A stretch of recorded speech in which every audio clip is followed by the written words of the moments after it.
रानो और टुन्नू गरीब थे। उनका सपना था अपना घर बनाने का। वे नदी किनारे अच्छी मिट्टी ढूंढ रहे थे। रानो, ये चिकनी मिट्टी है। इससे बना घर सर्दियों में बहुत गर्म रहेगा और गर्मियों में ठंडा। हमारे बच्चे इसमें महफूज रहेंगे। पर टुन्नू जी, छत के लिए लकड़ी कहाँ से आएगी? हमारे पास तो फूटी कोड़ी नहीं है।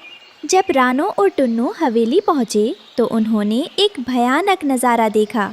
ठाकुर का गुर्गा शेरू कौवा एक बूढ़े कबूतर को घसीटते हुए ला रहा था। कबूतर खून से लथपथ था। दोस्तों, ये रहे हमारी आज की वीडियो के प्यारे सब्सक्राइबर्स और फॉलोअर्स के नाम। रमेश, रोमंगुल, सारा, फरहान। जो नहीं चुने गए, चिंता मत करो, अगली बार तुम भी बन सकते हो जंगल के सुपरस्टार। दोस्तों, अगर आप भी चाहते हैं मैं आपका नाम अपनी कहानी में लूं, तो देर किस बात की, जल्दी से कमेंट करके मालिक रहम कर दो, मेरी फसल ओले पड़ने से बर्बाद हो गई। मैं अगली बार दुगना ब्याज दे दूंगा, बस मुझे छोड़ दो। ठाकुर की डिक्शनरी में रहम शब्द नहीं है। शेरू, इसने पैसे नहीं दिए, इसके पंख नोच लो ताकि ये जिंदगी भर कीड़े की तरह रेंगता रहे। जी मालिक। शेरू ने बेरहमी से कबूतर को लात मारी और उसे कोने में ले जाकर पीटने लगा। कबूतर की चीखें गूंजने लगी। रानो, देख रही हो, यहाँ चूकने की सजा मौत से बदतर है। क्या हमें यहाँ से कर्जा लेना चाहिए? टुन्नू जी, डर तो मुझे भी लग रहा है, पर हमारे पास और कोई रास्ता भी तो नहीं है। छत के बिना बच्चे कैसे रहेंगे? फिर ठाकुर कालू ने टुन्नू की ओर देखा और बोला, पैसा मिल जाएगा टुन्नू, पर याद रखना, अगर अगली पूर्णिमा तक ब्याज नहीं चुकाया तो मैं तुम्हारे घर की छत उखाड़ ले जाऊंगा। जी मालिक, मैं दिन रात मेहनत करूंगा और आपका एक पैसा चुका दूंगा। टुन्नू और रानो ने मिलकर घर बनाना शुरू किया। वे बाल्टी में मिट्टी भरकर लाते और दीवारें बनाते। ये मेहनत और प्यार का घर था। हमारा घर कितना सुंदर लग रहा है टुन्नू जी। ये मिट्टी का है, पर मुझे ये महल से प्यारा है। घर बनकर तैयार हो गया। टुन्नू ने छत पर मजबूत लकड़ियाँ और पत्ते लगाए थे। बच्चे घर के अंदर खेल रहे थे। अब कोई आंधी, कोई बारिश तुम्हें नहीं डरा सकती। तुम्हारे पापा ने मजबूत घर बनाया है। किश्त चुकाने के लिए टुन्नू ने ओवरटाइम काम किया था। वो घनी झाड़ियों से कीमती जामुन चुनने गया था। तेज आंधी में एक कांटा उसके सीने में चुभ गया था। आह, खून बह रहा है, पर रुकना नहीं है। अगर आज टोकरी नहीं भरी तो ठाकुर घर छीन लेगा। यही घाव बाद में उसकी जानलेवा बीमारी का कारण बना। पूर्णिमा आ गई थी, लेकिन टुन्नू बीमार पड़ गया था और काम नहीं कर पाया, इसलिए पैसे नहीं जुड़ सके। उधर आसमान में भारी बारिश के आसार थे। हे भगवान, आज ही बारिश होनी थी और आज ही ठाकुर की तारीख है।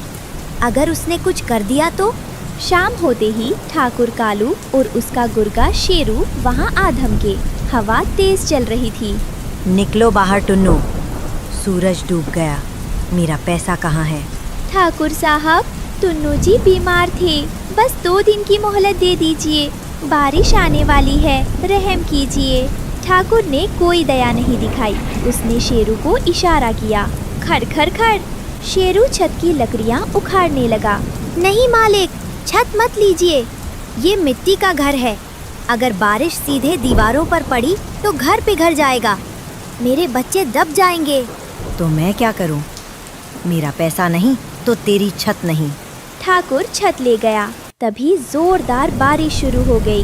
छप छप छप पानी की मोटी बूंदें सीधे घर के अंदर गिरने लगीं।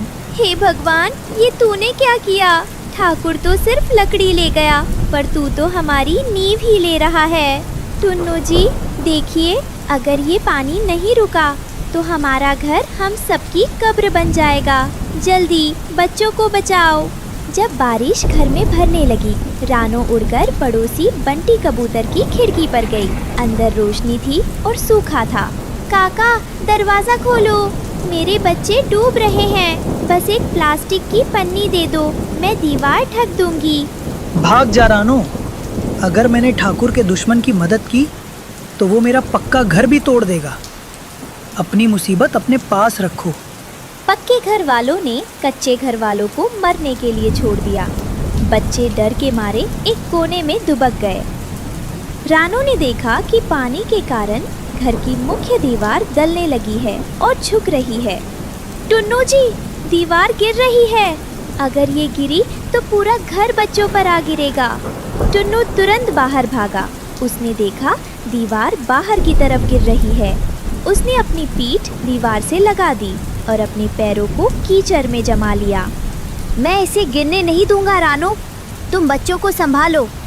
जब तक बारिश नहीं रुकती मैं यहाँ से नहीं हटूंगा। ये दीवार नहीं, मेरी जिम्मेदारी है। पूरी रात बारिश होती रही। ऊपर से ठंडा पानी टुन्नू पर गिरता रहा।